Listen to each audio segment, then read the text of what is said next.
Good day, economic students. The purpose of this video is to examine and explain the four types of market models that operate in the economy. So, broadly speaking, there are four types of market models. Notice down bottom the lineup from pure competition on the left all the way to pure monopoly on the right. So, according to an economist, pure competition or perfect competition represents the most efficient market model because the price quantity relationship, in other words, how much of this good or service is produced and sold, is determined by the good old invisible hand, Adam Smith's idea of the rationing function of prices, and it provides or produces the most allocative and productive efficiency. We will discuss briefly how and why this is the case. Likewise, according to economists, monopoly represents the least efficient of the market outcomes. Therefore, the two in the middle are sort of a mixed bag, and oligopoly is less efficient and less acceptable in the minds of economists than monopolistic competition. In the real world, monopolistic competition is the most prevalent of these market models. Let's look at the characteristics of the four basic market models and explain them in detail. So, number of firms is the first characteristic. The type of product or service the firm is producing is the second. How much control the firm or the single producer, the single seller has over the price of their product or service? How challenging is it or difficult is it to enter the market? We call these barriers to entry.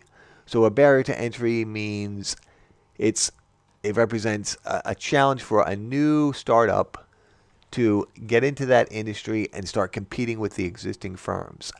Non-price competition is a fancy way of saying advertising. And then down bottom we have some examples of each of these four market models. So let's start off with the ideal model, pure competition. In a purely competitive market, there's a very large number of firms, so much so that each individual seller doesn't even know the names and could care less about the names of its competitors. And the reason why is because of the second characteristic. The firms are producing a standardized or homogeneous product. Think about agriculture, cotton, corn, wheat, all right, peas. If you're talking about the same strand or same strain of these agricultural products, it's impossible for one firm to distinguish or differentiate their product in terms of their competitors. Because of these two features, that there's a very large number of sellers and their product or service is standardized, each individual seller has absolutely positively no control over price. They are what economists refer to as a price taker. We'll look at this graphically in a moment.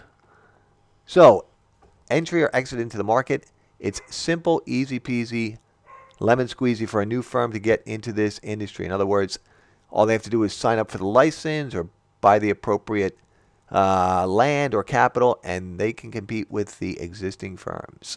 Now, non-price competition. In a purely competitive market, we would expect each firm to engage in absolutely positively zero advertising.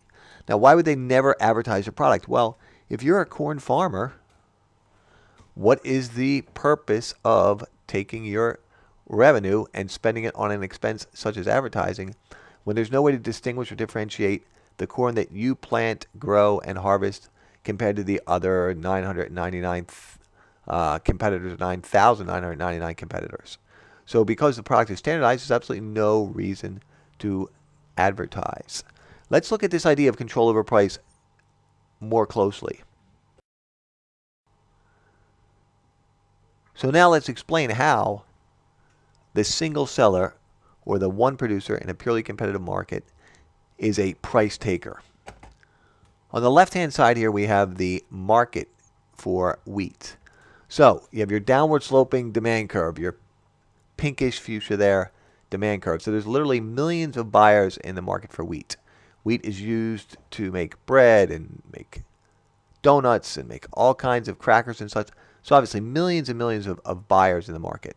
Likewise, there's a whole bunch of sellers, the upward sloping market supply curve. So Adam Smith, the invisible hand, or the rationing function of prices, the interaction of buyers and sellers. All right, buyers are attempting to maximize the utility, happiness, satisfaction that they receive from buying and consuming this particular product. Sellers are trying to maximize profit. So 5,700 farmers, millions of buyers. The interaction of the buyers and sellers brings us to what's called equilibrium. So let's say PE here, equilibrium price. Let's assume that's $4 per bushel of wheat. Now remember, that's the 5,700 producers and millions of buyers, the supply and demand. On the right, we have the prices experienced by the single seller, one firm, one farmer, right? So in economic terms, we call this a perfectly elastic demand curve. Perfectly elastic, elastic demand curve. This farmer can sell as much or as little wheat at the market price as they desire. But there'd be absolutely positively no way to raise price because the one producer, the single seller, its contributions to the total market output are negligible. If this farmer were to pack up its bags and doors and go home and not produce and sell in the market anymore, no one would notice. And if the farm were to double its output, no one would notice either because the single seller's contribution to the total market supply is negligible, a teeny tiny amount. Plus, it's a standardized product. There's no way for this firm to differentiate their product. So therefore, they become what's called a price taker in the markets. So if pure competition is the most efficient outcome, according to economists, the least efficient outcome would be the opposite extreme, a monopoly. So in a monopoly, one producer represents the industry. One seller is the market. Now, it's important to identify that they're producing a product or a service for which there is significant demand and there are no close substitutes, right? Therefore, the pure monopoly has significant control over price. Not absolute control over price. They still have to adhere to what's called the law of demand, but they have significant price control. Now, how do they maintain and first establish and then maintain price control? This conditions of entry, the barriers to entry that we mentioned before. There are significant barriers to entry for another firm to enter this industry.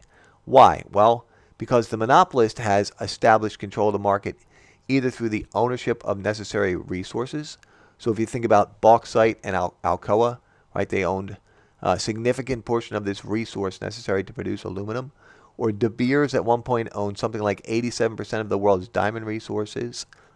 Microsoft created an operating system that was installed on something like 94% of all computers for over 20 years. They owned that particular technology, right?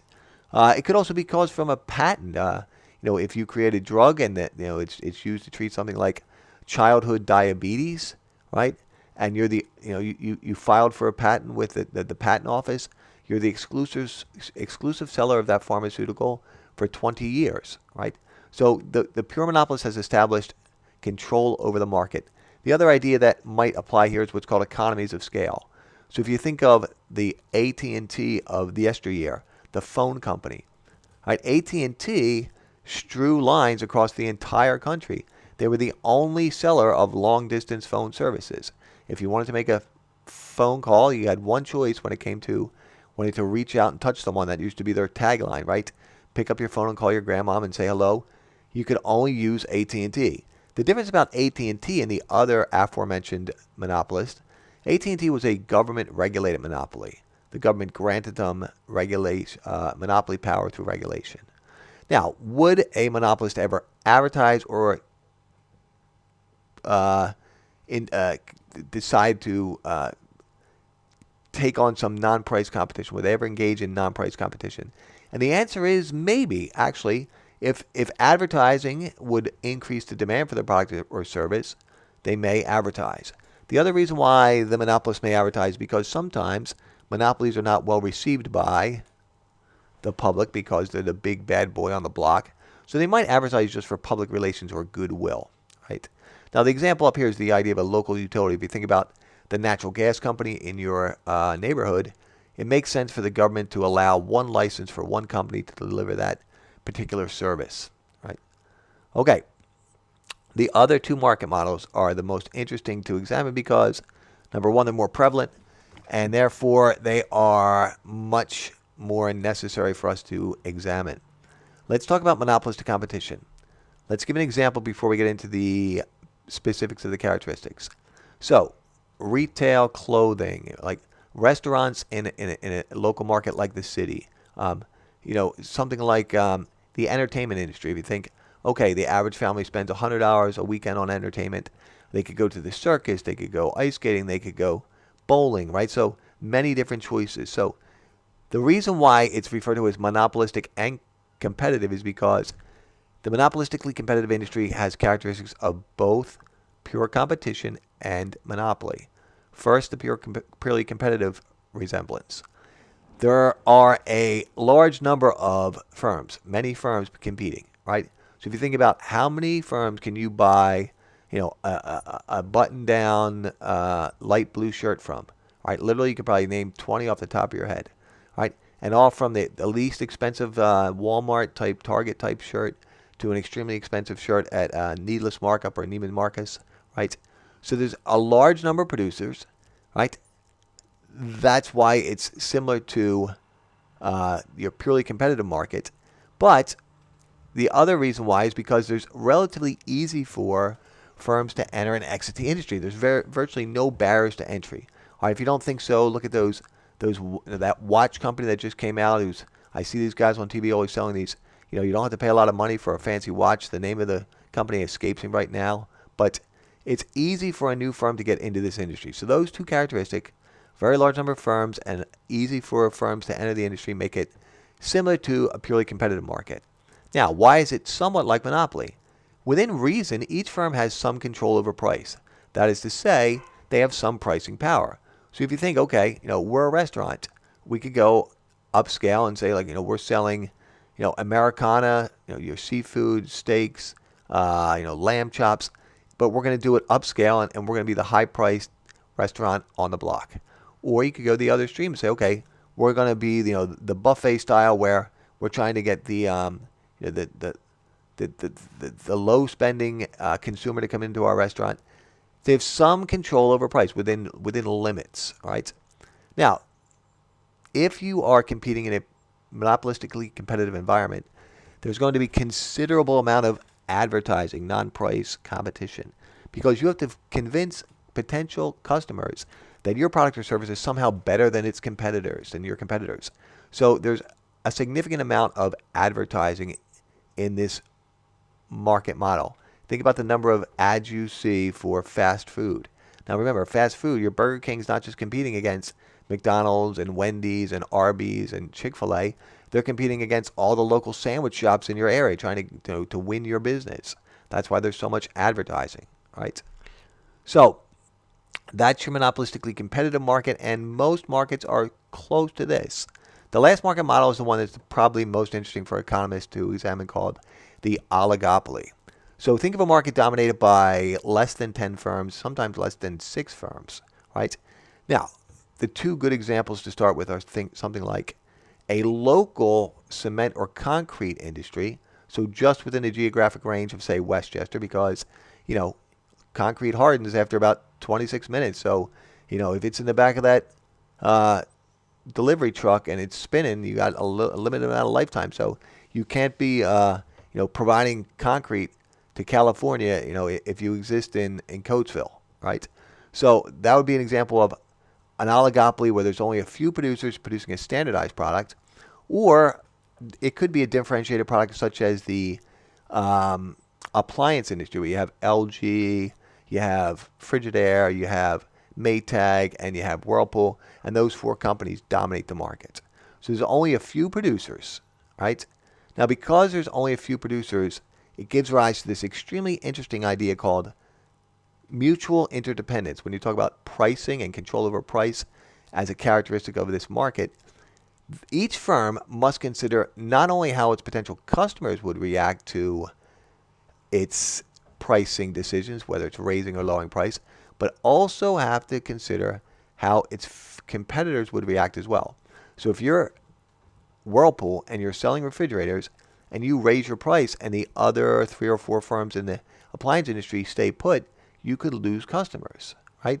Likewise, if you lower your price and you don't attract enough customers away from your competitors, you might just hurt your bottom line. And it's strange because if you lower your price, customers may react by thinking your product is now somehow inferior. So John Nash, Beautiful Mind, maybe read that book or saw that movie. He introduced this idea of game theory, which examines in great detail this idea of mutual interdependence among firms competing in an oligopolistic environment. Right? Now, an oligopoly still has significant barriers to entry for many of the same reasons we just talked about for the pure monopoly. Specifically, control over capital. In other words, you have to grow large to compete. Think about the automobile industry. Across the entire globe, there's probably only 8 or 10, significant players in the automobile industry. So it's challenging for a new firm to get into this industry. Significant barriers to entry. Oligopolists, the single firm, will also engage in a significant amount of advertising to differentiate their product from their potential competitors. Okay, this gives you a decent example of an explanation of the 4 basic market models. Good luck with your assignment associated with this particular lesson.